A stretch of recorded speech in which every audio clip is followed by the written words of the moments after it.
এটাতে লাগালাম, কাজ হচ্ছে না, পাম্পটা খুলে আরেকটা ছোট সাইজের লাগালাম। এই জন্য এটাকে বলা হচ্ছে সকেট রেঞ্জ। সকেট রেঞ্জ, এটাও range, socket socket size. Range বললে কি?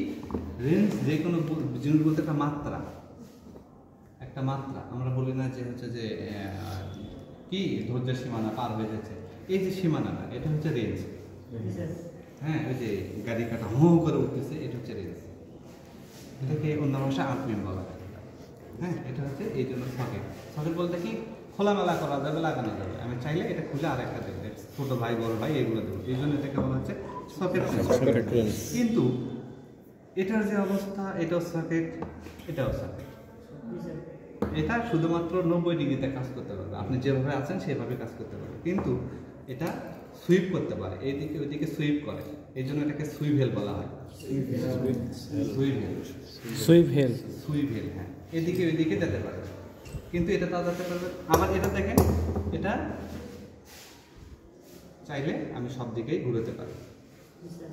এটা এই ইউনিভার্সাল সকেট, আর এটা হচ্ছে সুইভেল সকেট। সকেটের ভিতরেই কম বেশি সুইভেল, এটা শুধু সুইভেল, সুইভেল, হ্যাঁ। আর এটা হচ্ছে ইউনিভার্সাল সকেট, মানে 360 ডিগ্রি ঘুরবে। চাইলে আমি 360 ডিগ্রি ঘুরাতে পারবো। আচ্ছা, এটা সারা পড়ছে, এটা এটা কি? এটা হ্যান্ড টুলস। হ্যান্ড টুলসের ভিতরে এটা হচ্ছে যে এক ধরনের কি, এক ধরনের কি। এটা হচ্ছে কোনো গর্তের ভিতরে গিয়ে কোনো কিছু খুলে নিয়ে আসে। ওই যখন আমরা এটা করবো, ইঞ্জিনটা করবো, তখন দেখবো যে বডির ভিতরে কিছু কিছু স্ক্রু আছে বা ফাস্টেনার আছে, যেগুলো বডির ভিতরে বসানো, সেগুলো চাপ দিয়ে তুলতে হয়। কিন্তু দেখতে কি রকম? এল টাইপ না? এই জন্য এটাকে বলতেছি আমরা অ্যালেন কি। এটা যেহেতু নাটের ভেতরে বসে যাচ্ছে, এটা ইনসাইড, আর একটা আছে আউটসাইড।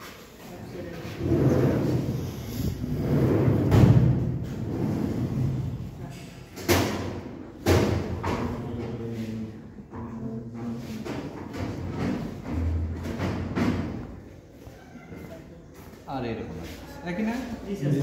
এটা রেলেন, কিন্তু মাথাটা বড়, পাটা বড়, এটা পাটা ছোট, কিন্তু এটা কি হচ্ছে এরকম নাটের ভিতরে বসে যাচ্ছে, নাটের ভিতরে যাচ্ছে। তাহলে কি ভিতরে মানে কি? ইনসাইড।